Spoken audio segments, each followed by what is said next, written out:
తూప్రాన్ మండలం BRS party ఆధ్వర్యంలో గెలిచిన సర్పంచ్, ఉప సర్పంచ్, వార్డు సభ్యులను గురువారం గజ్వేల్ నియోజకవర్గ ఇన్ఛార్జ్ బురుగుపల్లి ప్రతాప్ రెడ్డి రామయంపల్లిలోని అతిథి గృహంలో సన్మానించారు. సర్పంచ్లకు పార్టీ అండగా ఉంటుందని ఆయన పేర్కొన్నారు. కార్యక్రమంలో మండల పార్టీ అధ్యక్షులు బాబుల్ రెడ్డి, మండల సర్పంచ్ల ఫోరం అధ్యక్షులు ఆంజనేయులు గౌడ్, మాజీ జెడ్పీటీసీ రాణి సత్యనారాయణ గౌడ్, నాయకులు సంతోష్ రెడ్డి, నరసింహారెడ్డి తదితరులు పాల్గొన్నారు. మండలంలో ఉన్నటువంటి బడ్డాలు గ్రామ పంచాయతీలో బీఆర్ఎస్ పార్టీ తరఫున గెలిచినటువంటి సర్పంచులు, ఉప సర్పంచులు, వార్డు సభ్యులు, అదేవిధంగా ఓడిపోయినటువంటి సర్పంచులు, ఉప సర్పంచులు, వార్డు సభ్యులు, గ్రామ కమిటీ అధ్యక్షులు, ముఖ్య నాయకులను కూడా ఈ రోజు మన గజ్వేల్ నియోజకవర్గ ఇన్ఛార్జి బురుగుపల్లి ప్రతాప్ రెడ్డి అన్న గారు ఈ రోజు సాధారణంగా ఆహ్వానించి మనందరికీ కూడా సన్మానం చేయడం జరిగింది. ఈ విధంగా మనం అందరం కూడా ఒకే కుటుంబంలో ఉంటూ రాబోయే ఏ ఎలక్షన్లు అయినా సరే మనము ఒకటే తాటిపై ఉండి మన బీఆర్ఎస్ పార్టీ కారు గుర్తును భారీ మెజార్టీతో గెలిపించేందుకు మనం అందరం కూడా కంకణబద్ధులమై పనిచేయాలి.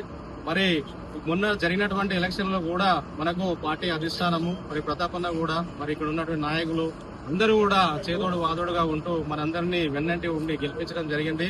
రేపు భవిష్యత్తులో కూడా మన గజ్వేల్ నియోజకవర్గం నుంచి మన పార్టీ తరఫున పోటీ చేసినటువంటి మాజీ ముఖ్యమంత్రి వర్యులు శ్రీ కల్వకుంట్ల చంద్రశేఖర్ గారు సార్ను మనము భారీ మెజారిటీతో కనివిని ఎరగని రీతిలో రాష్ట్రంలో ఏ ఒక్కరికి రాని మెజారిటీ అంటే అత్యంత భారీ మెజారిటీతో మనం అందరం గెలిపించుకునేందుకు గ్రామాలలో మనము ఇప్పుడు చేసినటువంటి రాష్ట్ర ప్రభుత్వం చేసినటువంటి అరాచకాలను మరి అభివృద్ధికి ఆటంకంగా నిలుస్తున్నటువంటి ఆ యొక్క విషయాలన్నింటినీ గడప గడపకు తెలిపేది మనమే కాబట్టి మనమందరం కూడా గ్రామాలలో సర్పంచులు, ఉప సర్పంచులు, వార్డు సభ్యులు, పార్టీ సీనియర్ నాయకులు అప్రమత్తంగా ఉండి మరి పార్టీని విజయం తీరం చేర్చే వరకు మనందరం కూడా ముక్త గంటతో ముందుకు సాగాలని చెప్పి కోరుతున్నారు.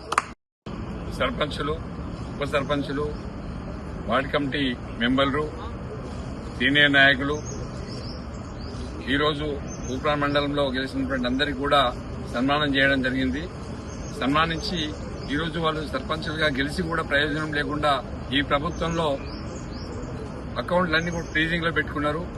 గత 2 సంవత్సరాలుగా కాంగ్రెస్ ప్రభుత్వం అధికారంలో ఉండి గ్రామాలను ఎడమార్చిండ్రు.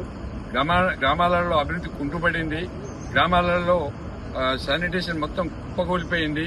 గతంలో కేసీఆర్ గారు ఉన్నప్పుడు గ్రామాలలో తడి చెత్త, పొడి చెత్త, ట్రాక్టర్ ఇచ్చినాం. గ్రామాలలో గ్రామ పంచాయతీ బిల్డింగ్లు ఇచ్చినాం.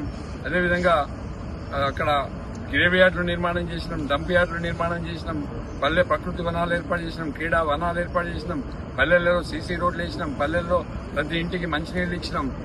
అన్ని గ్రామాలను ఆదర్శంగా తీర్చిదిద్దినటువంటి ఘనత కేసీఆర్ గారిది. మరి 2 సంవత్సరాల కాంగ్రెస్ ప్రభుత్వ కాలంలో గ్రామాలు పూర్తిగా నిర్వీర్యం అయిపోతా ఉన్నాయి. గ్రామాలలో గెలిచినటువంటి సర్పంచులు అభివృద్ధి చేద్దామంటే అకౌంట్లన్నీ కూడా ఫ్రీజింగ్ లో పెట్టుకున్నారు. అకౌంట్లలో కొన్ని డబ్బులను తీసే పరిస్థితి కూడా లేదు. కాబట్టి ప్రభుత్వం వెంటనే అకౌంట్లన్నీ కూడా ఫ్రీజింగ్ ఓపెన్ చేయాలి. మరి గ్రామానికి సరిపడే నిధులు ఇవ్వాలి, గ్రామాలను అభివృద్ధి చేయాలి. మరి శానిటేషన్ ని మళ్లీ పునరుద్ధరించాలి, తడి చెత్త, పొడి చెత్త సేకరించాలి, గ్రామాలను అన్ని విధాలా అభివృద్ధి చేయాలి. ఇలా ఇందిరమ్మ ఇల్లు ఇస్తే కాంగ్రెస్ పార్టీ నాయకులు జేబులోకి వెళ్ళి ఇచ్చినట్టు, వాళ్ళ అమ్మ సొత్తు ఇచ్చినట్టు, వాళ్ళ అయ్య సొత్తు ఇచ్చినట్టు మాట్లాడుతున్నారు. గ్రామంలో పేదలు ఎవరున్నా, అర్హులు ఎవరున్నా కంపల్సరీ ఇల్లు ఇవ్వాల్సిందే, ఇచ్చి సహకరించాల్సిందే. కాకుంటే మా సర్పంచులు గెలిచిన కాడ కూడా మేము అక్కడ గ్రామంలో పార్టీలకు అతీతంగా పనిచేయడానికి మేము సిద్ధంగా ఉన్నాం. ఎక్కడైతే అధికారం ఉందని చెప్పి విర్రవీగుతారో మేము సర్పంచులందరం కూడా యూనిట్ గా ఉండి పెద్ద ఎత్తున పోరాటం చేయడానికి కూడా సిద్ధంగా ఉన్నాం.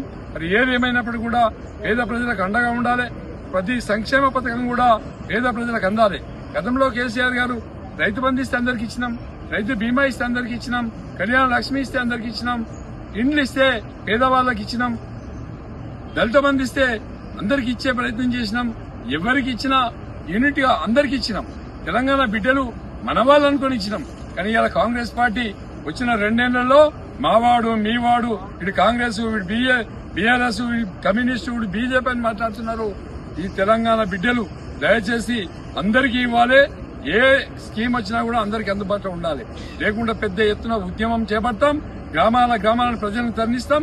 అవసరం ఉంటే 1,00,000 మందితోని గజ్వేల్లో కేసీఆర్ గారితో పెద్ద బహిరంగ సభ ఏర్పాటు చేసి ప్రభుత్వానికి వ్యతిరేకంగా మరి నినాదాలిచ్చి ప్రభుత్వం యొక్క వైఫల్యాన్ని నిలబెడతాం. గతంలో ఏం చెప్పిండ్రు? తులం బంగారం ఇస్తామన్నారు. ఎక్కడ పోయింది? 4,000 పెన్షన్ ఇస్తామన్నది ఎక్కడ పోయింది? 6,000 పెన్షన్ అన్నది ఎక్కడ పోయింది? ఇప్పటికీ రైతు రుణమాఫీ కాలేదు. చాలా మంది రైతులు యూరియా లేక రోడ్ల మీద తిరుగుతా ఉన్నారు. 24 గంటల కరెంటు పోయి 12 గంటల కరెంటుకి వచ్చింది. అంటే పరిస్థితి ఎక్కడ దిగజారిపోయినాం. గతంలో ఎకరం భూమి ఉన్నటువంటి రైతు నేను కోటీశ్వరుని అని చెప్పి గల్లా ఎగిరేసి చెప్పుకున్నాడు. ఇలా భూమికి కూడా విలువ లేకుండా పోయింది, రైతుకు విలువ లేకుండా పోయింది, నిరుద్యోగులు పెరిగిపోయినరు, ఇండస్ట్రీలు మూతపడ్డాయి. ఎక్కడ చూసినా కూడా శత్రువులు సర్వనాశనం చేసి ఈ రాష్ట్రాన్ని 3 లక్షల కోట్ల అప్పు తీసుకొచ్చి ఈ రాష్ట్రాన్ని ఉరగబెట్టింది ఏం లేదు. కాబట్టి మేము కాంగ్రెస్ పార్టీ నాయకులందరూ కూడా హెచ్చరిస్తున్నాం, మీకు అధికారం 2 ఏళ్లు ఉంది, ఇంకో 2 ఏళ్ళు అయితే వచ్చేది మేమే. రాసి పెట్టుకోండి, ఎవరైతే విర్రవీగుతారో వాళ్లకు తగిన గుణపాఠం తప్పకుండా చెప్పే రోజు దగ్గరలో ఉందని చెప్పి సందర్భంగా హెచ్చరిస్తుంది.